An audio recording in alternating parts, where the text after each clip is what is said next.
My name is Lawrence Jackson, and I'm an English professor at Emory University. I've been at Emory since 2002, and during that time, I've worked on a long project called The Indignant Generation. And my book is a critical history of African American writers and critics between 1934 and 1960. And what I've really done, and for the first time, I've captured the work of an entire generation that moved the United States away from the practices, the cultural practices and attitudes of segregation and in the direction of a multiracial democracy. I was sponsored by the National Endowment for the Humanities with an Extending the Reach research grant when I was a professor at Howard University. And since that time, I've really been going to different archives all over the United States. I've gone to the Huntington Library in California. I've gone to the Beinecke Library at Yale in Connecticut. I've gone to the Gottlieb Library at Boston University, the Howard University Moreland Spingarn Research Library several times, the Schomburg Research Center several times, and I've really collected the inner workings, the portions of the day-to-day lives of black writers who began their careers in the middle 1930s, who worked with the Communist Party and with the Federal Writers Project, and who often took fellowships from the Julius Rosenwald Foundation, and then began putting together these projects, often social realist documents, whether in poetry or in prose narrative, and were able to get these works into the mainstream.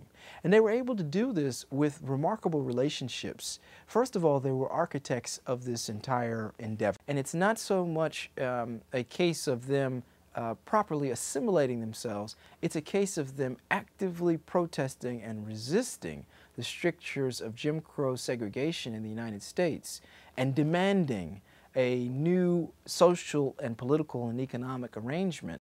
By the second half of the 1950s and in some ways, the failure of the all deliberate speed portion of the Supreme Court decision, you have the writers not just chafing at the bit, but actually preparing the seedbed for the 1960s and the dramatic overturn of what had been the American way of life. In other words, chronic, systematic racial inequality. You have writers like Julian Mayfield writing essays into the mainstream and oblivion. You have Harold Cruz taking on people who had become the old guard by that point and presenting the framework for an analysis of domestic colonialism within the United States.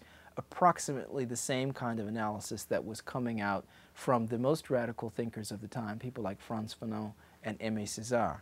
But this is very much a homegrown African-American intelligentsia, and they're produced primarily by the Communist Party, the Federal Writers Project, and the Julius Rosenwald Fund. And so it's also an interesting sort of collapsing of the very far left extreme political radicalism, a very centrist American attempt to recover from the disaster of depression, and then also the most radical American philanthropist of the first half of the 20th century, Julius Rosenwald, the Sears fortune, I guess, magnate or sort of super wealthy person, if you will, who decided that instead of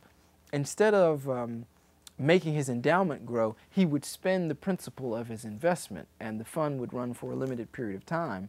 And so he winds up giving something like 800 fellowships to African Americans, and everybody that you've ever heard of who was a writer in the 30s and 40s got one, from Zora Hurston to James Baldwin.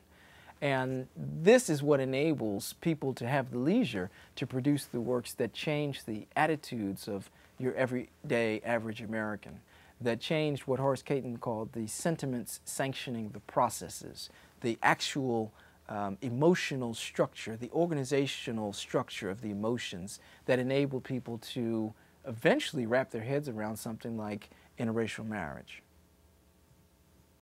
And in some ways, a very fruitful conversation is going back and forth between African American communists, African American socialists, and African American hardcore nationalists. But in each one of those spheres, you have developed this idea about where black people belong. And it's the artists who are able to broadcast these ideas most widely not only to black Americans, but they give an education to white Americans as well.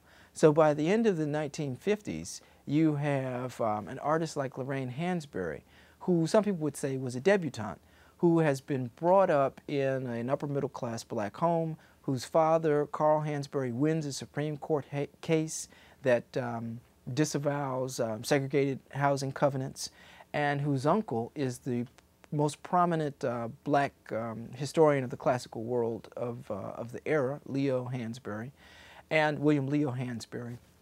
And you have somebody like Lorraine Hansberry, who can begin at the end of the 1950s to say things like black people are one of the African peoples of the world and they're in need of liberation. The book is being published by Princeton University Press. And Princeton wound up being a great house for this because the book is 600 pages. It's about 530 pages of text and 40 pages of notes and 30 pages of index. It's a singular work, a one-of-a-kind kind of work that some of the commercial houses were a bit intimidated by. But I think that with the length of the book, we really will stand the test of time. I've been able to incorporate very, very little-known writers and to try to show their significance and their relationship with the better-known people that we talk about.